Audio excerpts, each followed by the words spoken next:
ती पद्धत माझ्या सासरेबुवांची. याच्या आधी मी कधी मसाला करायचे नाही. नेहमी आई मला मसाला करून द्यायची आणि तिच्या पद्धतीचा मसाला मी नेहमी वापरायचे.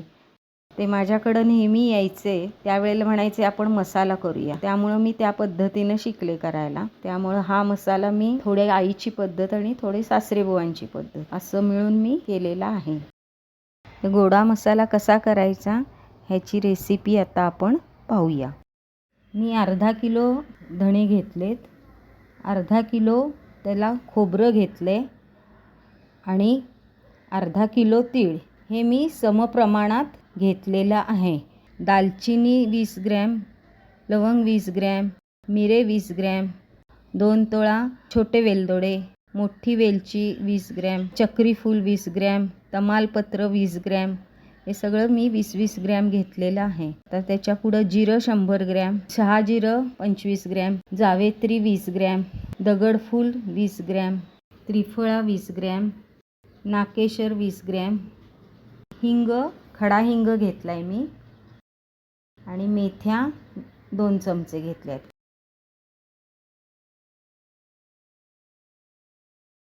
तर आता कढईत तेल घातले, त्याच्यात लवंग आधी भाजून घेते. ती थोडी होत आली की मग त्यात परत बाकीचं साहित्य घालते. प्रत्येकाचा मसाला करण्याची पद्धत थोडी वेगळी असते. प्रत्येकजण वेगवेगळ्या पद्धतीनं करतं. आता यात मी दालचिनी घातली आहे, मोठी वेलची घातली आहे, लवंग, दालचिनी, मिरे आणि मोठी वेलची हे आता सगळं मी छान खमंग भाजून घेते. त्याच्यातला सगळा कच्चटपणा जाईपर्यंत जरासं लालसर होईस्तोवर भाजायचं. फार पण भाजायचं नाही, थोडं कमी भाजायचं, नाहीतर मग काळा मसाला होतो त्याचा.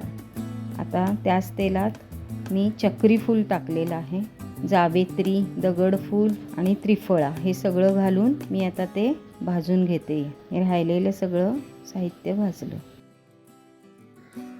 आता राहिलेला हा सगळा मसाला मी त्यात टाकलेला आहे. अजून थोडा राहिला आहे, तो हा झाल्यानंतर तिसऱ्या पार्टमध्ये मी तो भाजते.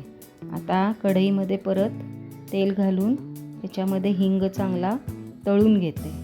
चांगला तळून घेतला ना हिंग की त्याची पूड छान होते, खमंग असा तळून येते. त्याचा वास पण छान येतो एकदम तळताना. तो तळून झाला की मग मी त्याच्यामध्ये मेथ्या टाकणार आहे. आई स्वतः उभारून छानपैकी माझ्या देखरेख करत उभारली आहे.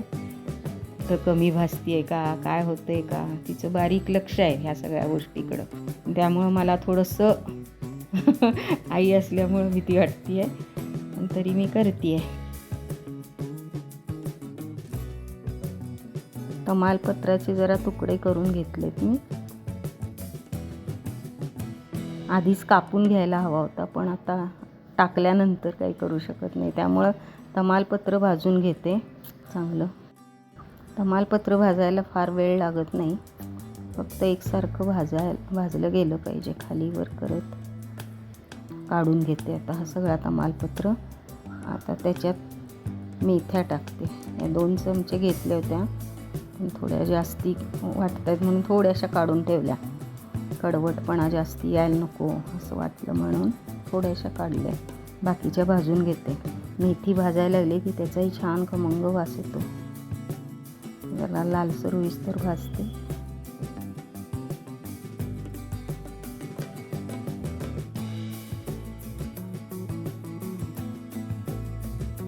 आता त्याच्यामध्ये शहाजिरं टाकले. शहाजिरंही लगेच भाजलं जाईल, हे भाजून घेते.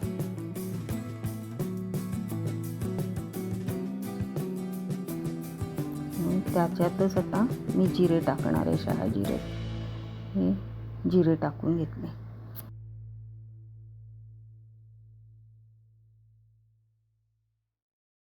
जिरे टाकलेले आता मी चांगले भाजून घेते आहे. ते आता लगेचच होतात भाजून, ते काढून घेते. आणि आता त्याच कढईमध्ये मी धणे भाजते. धणेसुद्धा चांगले भाजून घ्यायचे. ही पद्धत धणे, तीळ आणि खोबरं हे जे समप्रमाणात घेण्याचं प्रमाण आहे ती पद्धत माझ्या सासरेबुवांची आहे. ते माझ्याकडं नेहमी यायचे, त्यावेळेला म्हणायचे आपण मसाला करूया. त्याच्या आधी मी कधी मसाला करायचे नाही. नेहमी आई मला मसाला करून द्यायची आणि तिच्या पद्धतीचा मसाला मी नेहमी वापरायचे. पण सासरे घरी आले की मग ते म्हणायचे आपण मसाला करूया. त्यामुळं मी त्या पद्धतीनं शिकले करायला. ते बाकीचा मसाला कमी घालायचे, पण धणे, तीळ आणि खोबरं हे त्यांना समप्रमाणात लागायचं आणि तोही मसाला छान व्हायचा. मग थोडा त्यांच्या पद्धतीनं, थोडा बाकीचे हे जे मसाले आहेत, खडे मसाले सगळे, ते आईच्या पद्धतीनं असं करून मी हा मसाला बनवते आणि तो छान होतो. तर मला असं वाटलं की आता तो शेअर करावा. त्यामुळं आज मसाला करताना मला सासरेबुवांची पण खूप आठवण आली, कारण त्यांच्याकडनं बऱ्याच गोष्टी मी शिकलेली आहे. ते स्वतः खूप छान स्वयंपाक करायचे आणि त्यांना आवडायचं, चुकलेलं काही चालायचं नाही. त्यामुळं खमंग असं छान केलेलं त्यांना खूप आवडायचं आणि ते स्वतः करायचे.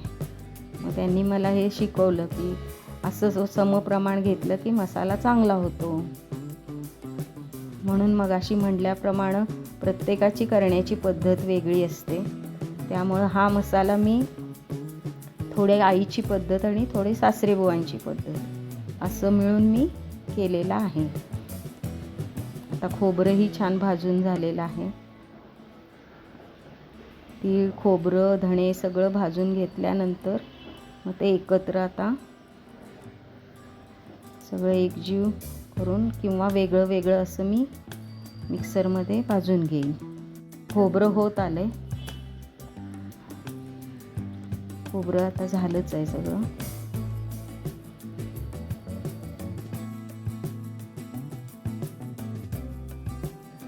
धणे भाजले, तीळ भाजले आणि खोबरंही भाजलं.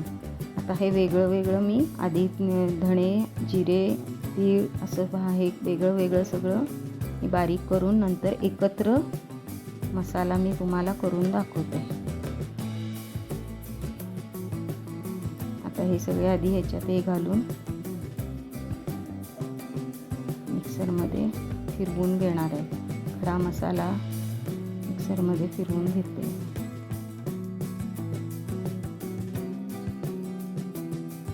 आता त्याच्यामध्ये 2 चमचे हळद पूड घालते.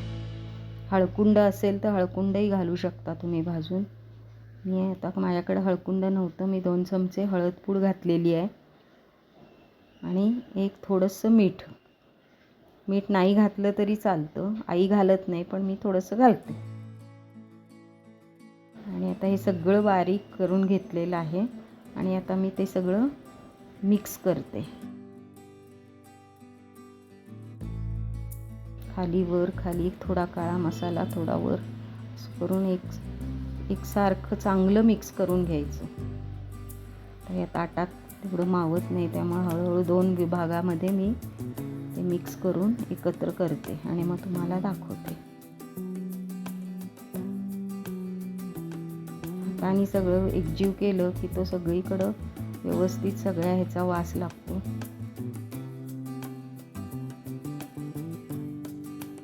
दोन ह्याच्या विभागात केल्यामुळं मी आता ते सगळं एकत्र करते आणि अशा प्रकारे हा मसाला आपला तयार आहे. तुम्ही पण करून पहा एकदा.